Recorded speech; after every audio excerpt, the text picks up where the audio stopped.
Kita ke berita terakhir, Tribuners, kasus pengerusakan pagar oleh oknum polisi Mandek, Mas Paitela minta kepastian hukum.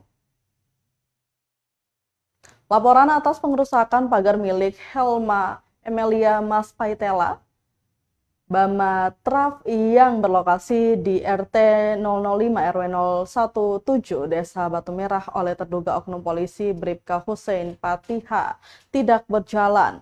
Padahal Helma Emilia selaku pemilik telah melaporkan itu ke Ditreskrimum Polda Maluku pada 1 Agustus 2022 lalu. Bahkan sudah sampai tahap pemeriksaan saksi hingga memenuhi bukti-bukti.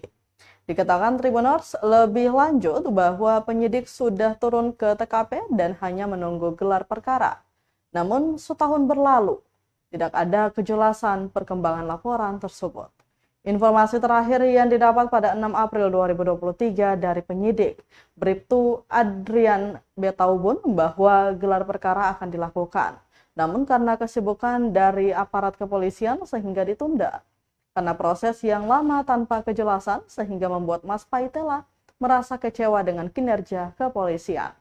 Sementara Kabid Humas Polda Maluku Kombes Pol Rum Ohirat saat dikonfirmasi tribunambon.com menyebutkan untuk kasus tersebut ditanyakan langsung ke Ditreskrimum Polda Maluku.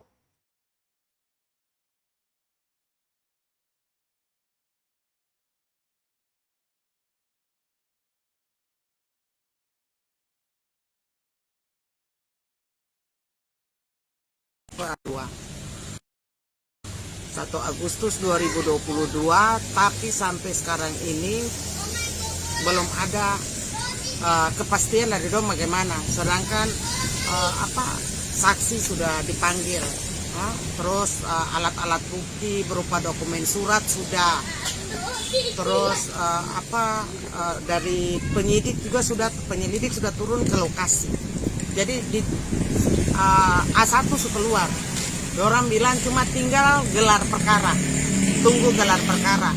Nah, beta tunggu sampai 1 tahun ini belum ada kepastian dari dorang. Cuma dorang bilang sedang diproses, ibu tunggu saja. Tunggu dari dorang, cuma beta rasa kayak terlalu lama begitu. Makanya beta ya beginilah. Makanya beta laporan ke polisi. Terima kasih sudah nonton. Jangan lupa like, subscribe, dan share ya.